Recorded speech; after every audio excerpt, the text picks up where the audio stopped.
जिस दिन बहुजन समाज अपने इतिहास को पहचान लेगा, उसी दिन से उनके शोषण का इतिहास खत्म हो जाएगा। अब वक्त आ गया है कि हम अपनी असल पहचान को जानें, अपनों को जगाएं और दूसरों को समझाएं। बहुजन जननायक सिर्फ एक नाम नहीं, ये एक सोच है, एक क्रांति है, एक मिशन है जो उस सच्चाई को सामने लाने का कार्य कर रहा है जिसे सदियों से दबाया गया, मिटाया गया, झुठलाया गया। हमारे नायकों ने कलम उठाई थी क्योंकि तलवार उनके हाथ में नहीं थी, और जब उन्होंने बोलना शुरू किया तो सत्ता की नींव हिल गई। आज हम उन्हीं विचारों को लेकर आगे बढ़ रहे हैं। न फालतू की चकाचौंध, न दिखावे का देशभक्ति। हम हैं समाज के सच्चे सिपाही जो सिर्फ न्याय, बराबरी और सम्मान की बात करते हैं। जय भीम साथियों, आप देख रहे हैं बहुजन जननायक, एक ऐसा मंच जो उन आवाजों को सामने लाता है जिन्हें इतिहास ने दबा दिया। आज हम बात कर रहे हैं उस महामानव की जिसने केवल आजादी की नहीं, असली आजादी की लड़ाई लड़ी। हाँ, हम बात कर रहे हैं डॉक्टर भीमराव अंबेडकर की।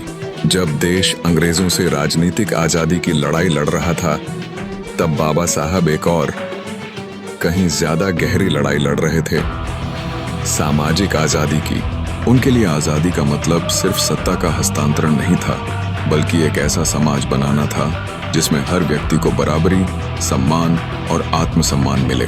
बाबा साहब ने दो स्वतंत्रता संग्राम एक साथ लड़े, एक ब्रिटिश हुकूमत के खिलाफ और दूसरा जातिवादी व्यवस्था के खिलाफ। वे मानते थे कि जब तक हर नागरिक को अपने अधिकारों के साथ जीने का मौका नहीं मिलेगा, तब तक आजादी अधूरी है। उन्होंने कहा था, दिमाग की स्वतंत्रता ही असली आजादी है। जिसका विवेक स्वतंत्र नहीं है, वह भले ही कैद में न हो, फिर भी वह गुलाम है। बाबा साहब ने हमें चेताया था कि भारत की आजादी को बनाए रखना उतना ही मुश्किल होगा जितना इसे हासिल करना। 26 नवंबर 1949 को संविधान सभा में उन्होंने सवाल उठाया, क्या भारत अपनी आजादी को कायम रख पाएगा या फिर उसे दोबारा खो देगा। उन्होंने कहा कि अगर धर्म, जाति और पंथ को देश के ऊपर रखा गया तो यह आजादी दोबारा छिन सकती है। बाबा साहब के लिए राष्ट्र निर्माण का अर्थ था जाति व्यवस्था को तोड़कर एक ऐसे समाज की रचना करना जहां सभी को समान अधिकार और सम्मान मिले। उन्होंने कहा था कि भारत अभी तक एक सच्चा राष्ट्र नहीं बना है, क्योंकि हजारों जातियों में बंटा समाज एकजुट होकर आगे नहीं बढ़ सकता। उन्होंने हमें सामाजिक लोकतंत्र की आवश्यकता समझाई, जिसमें समानता, बंधुत्व और न्याय को व्यवहार में लाया जाए। उनके अनुसार राजनीतिक आजादी का कोई मतलब नहीं जब तक समाज में शोषण, भेदभाव और अंधविश्वास जिंदा है। डॉक्टर अंबेडकर ने अपनी किताब who were the Shudras Mahatma Phule को समर्पित करते हुए लिखा, भारत का सबसे महान शुद्धक जिसने नीच माने जाने वाले वर्गों को उनकी गुलामी के प्रति जागरूक किया। इसका अर्थ साफ है, बाबा साहब के लिए असली आजादी सामाजिक मुक्ति से जुड़ी हुई थी। उनका सपना था एक ऐसा भारत जहां जाति की दीवारें गिर जाएं और हर इंसान को इज्जत से जीने का हक मिले। आजादी उनके लिए सिर्फ एक तारीख नहीं थी, वह एक चेतना थी, एक जिम्मेदारी थी।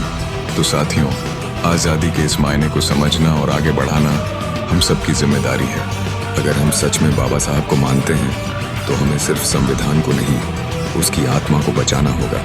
अगर आप भी मानते हैं कि अंबेडकर की सोच आज पहले से कहीं ज्यादा जरूरी है, उनकी लड़ाई सिर्फ दलितों के लिए नहीं थी, बल्कि हर उस व्यक्ति के लिए थी जो बराबरी, इंसानियत और न्याय में विश्वास करता है। इसलिए जरूरी है कि हम इतिहास को पूरी सच्चाई के साथ समझें और इस वीडियो को आगे बढ़ाएं और कमेंट में जय भीम लिखकर इस चेतना का हिस्सा बनिए। जय भीम। बहुजन उठेगा तो व्यवस्था बदलेगी, बहुजन बोलेगा तो सच्चाई सामने आएगी, और बहुजन लड़ेगा तो आने वाली पीढ़ियों का भविष्य संवरेगा।